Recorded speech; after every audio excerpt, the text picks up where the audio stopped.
নমস্কাৰ আজিৰ এই ভিডিঅ'টোত মই আলোচনা কৰিবলৈ ওলাইছোঁ যে অংগনবাড়ীত ল'ৰা ছোৱালী নপঠিয়াই প্ৰাইভেট স্কুলত যে পঠিয়ায় তাৰ ফলত ল'ৰা বা ছোৱালী এটাৰ কেনেকুৱা ধৰণৰ সমস্যাই দেখা দিব পাৰে।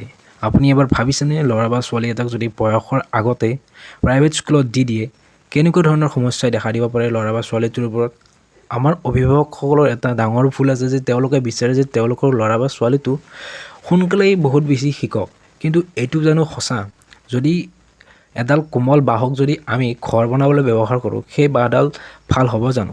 ঠিক তেনেকুৱাই যদি বয়সৰ আগতে যদি প্ৰাইভেট স্কুলত দিওঁ সেই ল'ৰা বা ছোৱালীটো ভাল কথা শিকিবনে?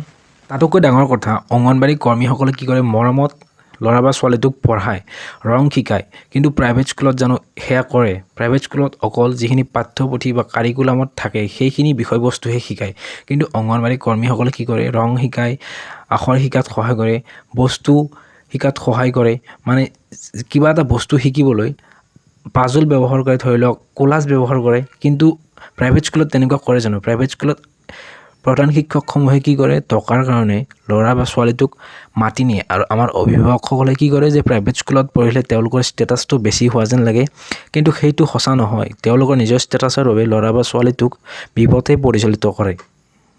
অভিভাৱকসকলে বিচাৰে যে তেওঁলোকৰ ল'ৰা বা ছোৱালীটো এদিনতে আইনষ্টাইন হৈ যাওক, বিজ্ঞানী হৈ যাওক, কিন্তু এদিনতে কিয় হ'ব? আগতে যিখিনি বয়স আছে সেই বয়সত য'ত পঢ়িব লাগে তাত পঢ়িব লাগে নহ'লে কেনেকৈ হ'ব? অংগনবাড়ী বনোৱাৰ মূল কাৰণ কি, 6 বছৰ বয়সলৈ এটলিষ্ট 5 বছৰ বয়সলৈতো থাকক, 5 বছৰ বয়সৰ পিছত য'ত নিয়ে নিব, কিন্তু আমাৰ অভিভাৱকসকলে কি কৰে, 4 বছৰ বয়সৰ পিছতে লৈ যাব বিচাৰে।